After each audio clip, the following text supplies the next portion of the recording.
On today's show, a look at Nissan's new full-size pickup. A new retrofit kit will electronically link heavy trucks together to help improve fuel economy. And will Volkswagen even be able to fix its engines with emissions cheating software? All that and more coming right up on Autoline Daily.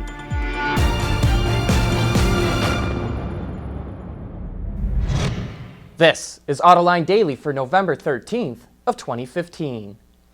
At the Autonomous Truck Show in Detroit yesterday, we learned about a company called Platoon Technology that enables heavy trucks to travel in platoons, where the truck behind will mirror what the truck ahead is doing. But what most impressed us about the system from Platoon Technology is that it can be retrofitted to older trucks. Josh Switkis, the CEO and founder of the company, told Autoline that unlike cars, heavy trucks use open systems and modular components, so they're relatively easy to change out or modify.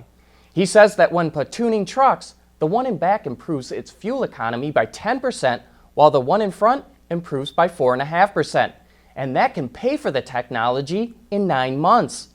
The system is also being developed for new trucks, but by being able to retrofit it, we should see this technology spread very quickly. Check out our website or YouTube channel to see more of our interviews from that conference. Back in 2014, China's Wangjiang Group bought out Fisker Automotive. Then in October, it changed its name to Karma Automotive and announced it's opening a new headquarters and production facility in Southern California. Now the automaker is teaming with BMW to supply it with powertrain components, including high-voltage charging systems, as well as hybrid and EV systems. Karma says it will be relaunching its flagship plug-in hybrid vehicle integrated with BMW components in 2016. So it sure sounds like the Karma that launched in the US in 2011 will be making a comeback. It also says the next generation of vehicles that will use more of the German automaker's powertrain technology are already in development. The original car was plagued with poor quality. We'll have to wait and see if it's better this time around. Kia just released sketches of the upcoming Cadenza, the company's premium sedan that slots just below the K900. As you can see, it has a sleek new design and features the company's signature grille. Kia didn't announce any more details other than it goes on sale next year. Still to come, a look at Nissan's all-new Titan pickup. Autoline Daily is brought to you by Bridgestone Tires, your journey, our passion. Dow Automotive Systems, breakthrough technologies for lightweight vehicles. And by Pure Michigan, leading the automotive world in intelligent connected vehicles. We run on brain power. The pickup wars are picking up again as Nissan prepares to release its all-new Titan truck. The first model to make it to the market is the Titan XD Crew Cab. Its tough and rugged exterior, according to the design team, has moved away from the traditional cowboy influence of the competition to that of a warrior from movies like 300. Even the all-new Titan logo has a Spartan look to it. But the interior is anything but Spartan, especially when you're looking for extra cargo areas, like those under the fold-up second-row seats. But towing is always a top consideration for any pickup buyer, and Nissan says the truck scores here as well. Equipped with a 5-liter V8 Cummins turbo diesel, it'll pull more than 12,000 pounds and get 20% better fuel economy than a V8 gas engine. Perhaps the most interesting thing about the truck is the potential buyer.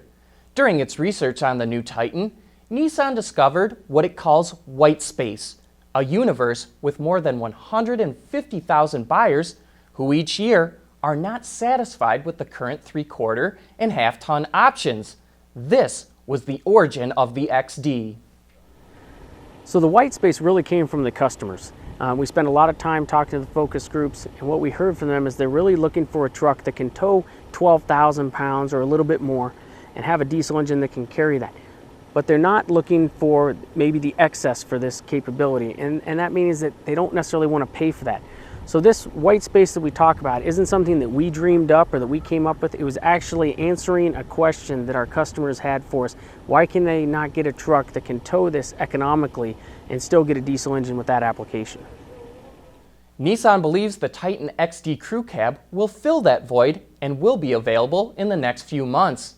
Meanwhile, coming in the summer of 2016 will be the rest of the Titan lineup, with 3 cab configurations, 2 frame sizes, and 5 grade levels, including S, SV, Pro 4X, SL, and Platinum Reserve. Coming up next, a look at how VW may fix its diesels with emission-cheating software. For the people at Dow, racing is a sport and a science. We enjoy one and learn from the other. But like most competitive people, we like winning at both.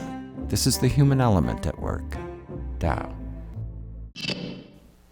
Earlier this week, Volkswagen announced it will give $1,000 to owners with a 2-liter diesel that has emission-cheating software.